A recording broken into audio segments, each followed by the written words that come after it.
So long as like alchemy. All right, here we go in Philadelphia. Second time we've seen them in a week. You know Bob Fitzgerald's theory, right? When the team comes back from a long road trip, that first home game is like a road game. Well, that didn't seem to be the case for Philadelphia. They came out ready for that action against the defending champs. And look at the lackadaisical rotations. Joel big dunk to start the game, and they ran their whole offense through Joel Embiid in this first half. Now, peep the wall of ZA. Watch him shield off Sarge here. He lets Steph get to the rim in the easy and one. I want to shout out ZA because, one, he held his own against Embiid, and we were doubling to say that. But then he had a really good game in Boston quietly. No one paid attention to that because of the way we lost that game. But watch him here. Just the subtleties of the things he did. He played heavy minutes for him, and he did well.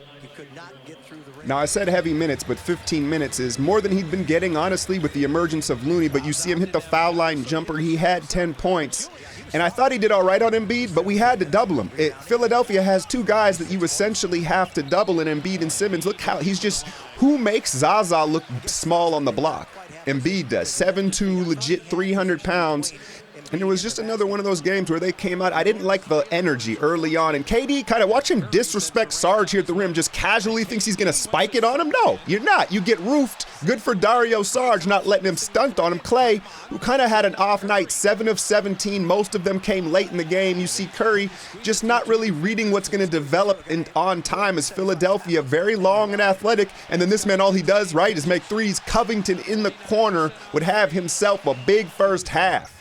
And I've started to get a little scouting report on Ben Simmons, yo. He goes left to right every time. He wants to get to his right hand from the left side, and he did it on it, he did it very easily against our guys. It's very rare that you see like Draymond and Iguodala struggle to guard a perimeter wing player. Draymond gets the early tee, and he had some moments here where he was barking, but shouts to Draymond for kind of keeping it within control. And I like KD standing by him. KD's got to check his boy right here.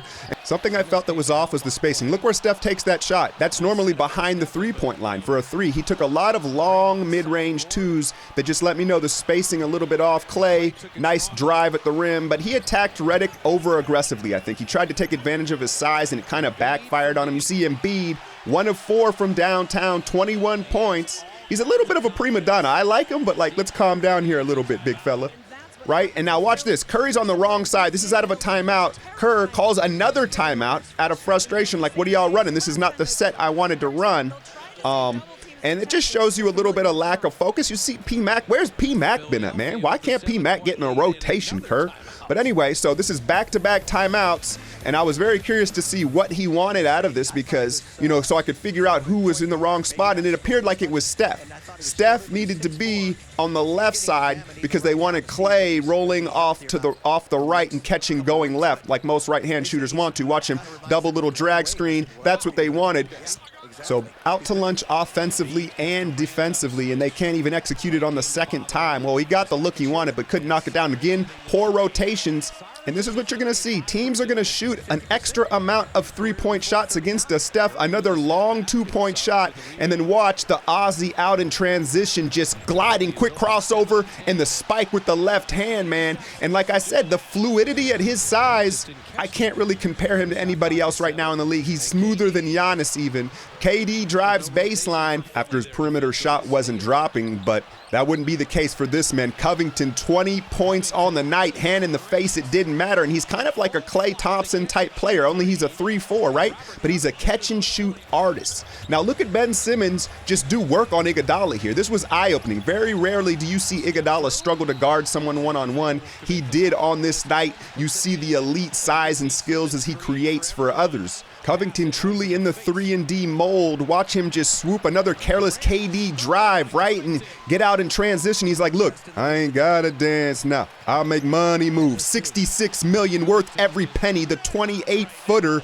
as Philadelphia really just kicking in the teeth of the defending champs to start this game. And it's interesting to see how far a game has to get away from them before they start getting prideful. You see KD with the big drive and dunk, and I kept thinking, okay, now they're woke, right? And then you'd see a play like this, like, what are you doing? Final 10 seconds of the quarter, the careless turnover, the finish on the other end, and Philadelphia maintained momentum through every little pushback that Golden State had early in this game. Dario Sarge, what is that? What is that? David West and Draymond Green have had a ton of defensive communication problems early in this season as far as switches go, and that was one of them on the night. Klay forcing things again, just a terrible turnover. Like I said, I didn't really like his floor game on this night. And again, when do you see Iguodala just get beat to the rim like that? But the scouting report, I'm telling you, you got to make him come back left. He wants to get right, and he just gets there every time. David West was the catalyst. Look at him sneak up the jumper, and Embiid is not going to challenge that. And David West really is the MVP of this game to me because he's the guy that got the run going. He came in, he was like, no, we ain't having this. We ain't having this, right? He came in, his toughness, his effort, and his mindset set the tone for this second unit. And again, what in the world? We dodged a bullet there. Covington, he was too open. But again, a lack of communication. Livingston's like, you got him. No, you got him. And it's just mental awareness, not where it needs to be. And Ben Simmons, you have to innately want to make that pass, right? The ability to make that is just out of instincts. You're looking for that rather than your jump shot. And his instincts and decision-making in the paint, elite already. And again, what is he doing? Going right. Somebody's got to make him come back left. Here we go. Alchemy's rule. If you go towards your pivot foot on the triple threat, it's going to be a travel. KD, the culprit this time, dragging the foot all over. So difficult to go across towards your pivot foot during a triple threat. Omri, get in and guard Simmons. Sorry, you get put in the blender, finishing on where? I'm not going to say it. And then look at the accuracy on this lob pass from Draymond. Pinpoint, perfectly timed. And sometimes we forget that Draymond's only like 25 years old, right? He's going to get better as a player. Now, he's never going to become a great shooter, but I think where he can really grow is his accuracy as a passer. He makes the right decisions, but he's not always accurate. You see Embiid show the ball very Garnett-like with his face-up game, but Draymond rips him. These are back-to-back sequences. And then a suspect touch call on the block. And Draymond and these two both elite at running their mouths. And I'm not going to lie, I got a little nervous when I saw the female official next to Draymond just because, you know, our society is so sensitive. And I just didn't want anything extra to happen with Draymond. But if you notice, when it's a mistake to run your mouth to him, right? Unless you could get him thrown out of the game and you LeBron him, if he stays in the game, not only does it fire him up and he plays better, but it tends to fire the whole team up. And so I thought it was a mistake to get to talking, but Embiid can't help himself. So still down 20 points to close the half. And again, the lack of communication and rotations. Wide open three, we dodge a bullet, or so we think. No, Embiid right down the lane, offensive rebound.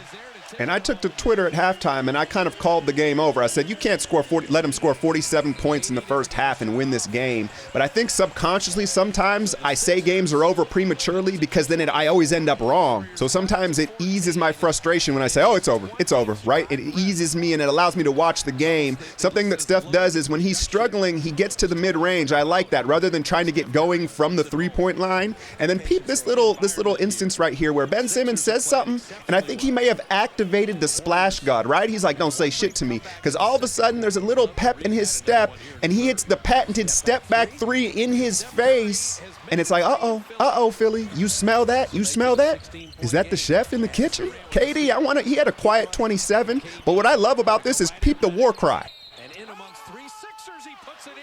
I love the war cry, man. Something I do is when I get rebounds, I go, give me that shit when I'm playing, and it's an intimidation thing, and it just fires people up. So I just love the audible anchoring. And then Zaw, no, that's not slow motion. I didn't slow that tape down. He really got to the rim that slowly.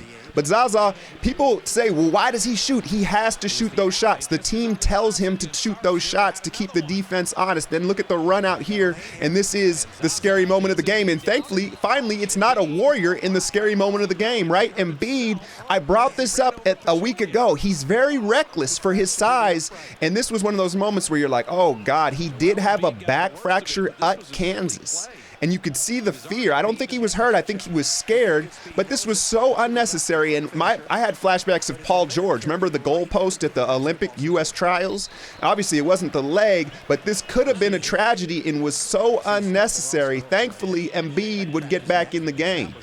Now, you know how I say don't pass it on the same playing level right there? That's a straight line pass, but it's not. If you look closely, Steph angles the ball out to Draymond's left, and that's what makes the right angle for the pass. Watch, see how the pass is out off to his side? You can't pass it on a straight line, otherwise that would have been a turnover. Very subtle angle from Steph, great pass. All of a sudden, it's a single-digit lead, and this Philly team, you can see them kind of seize up here against the champs. Looney out-switched, gapping, challenging. He came in and gave us huge minutes. Now watch the offensive rebound here, and I remember reading a story, someone corrected me, he's not from St. Louis, he's from Milwaukee, but I remember reading a story about how his brother would not let him play, so all Looney was able to do as a kid was rebound. All Nick Young does is make threes. He's like, sorry, bro, he just enters the game. He's giggling. He's like, I woke up like this, homie. Splashes in the corner, and you could feel the crowd in this young Sixers team, like I said, just kind of start holding their breath. Steph, another one.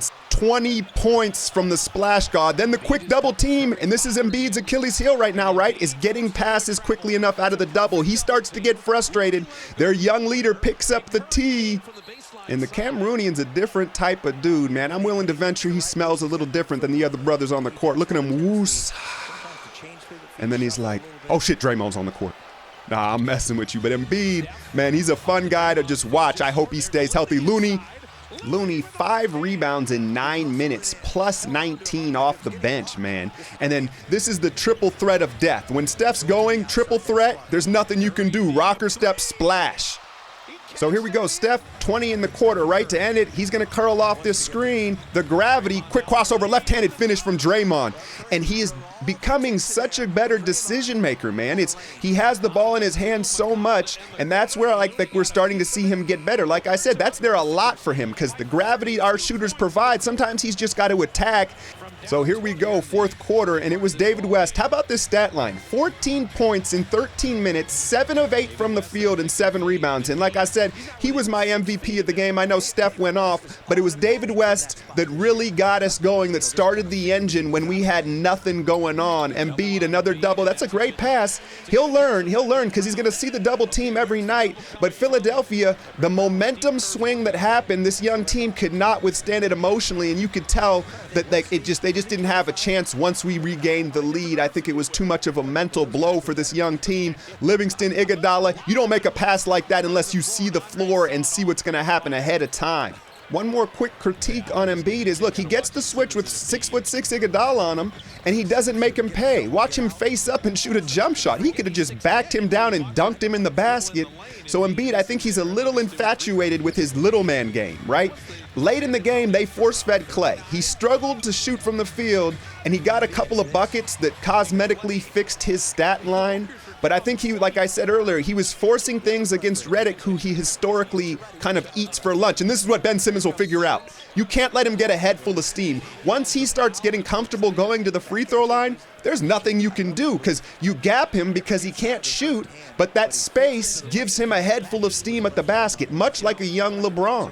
Now, it may be some time before he figures out the free throws. Watch, his elbow needs to be pointing straight at you on the camera. Straight at you. That shooting elbow, look where it's at. You see? So until he fixes that percentage is not going to be where it needs to be. Now, the Sixers, 3 free throws, gives them a shot here late. Who's going to get the big basket? It's Zaza. 10 points on the night, was in there to close the game.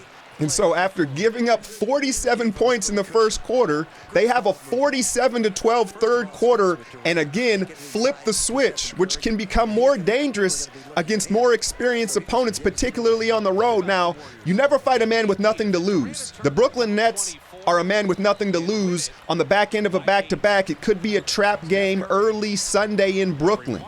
I'm out, y'all.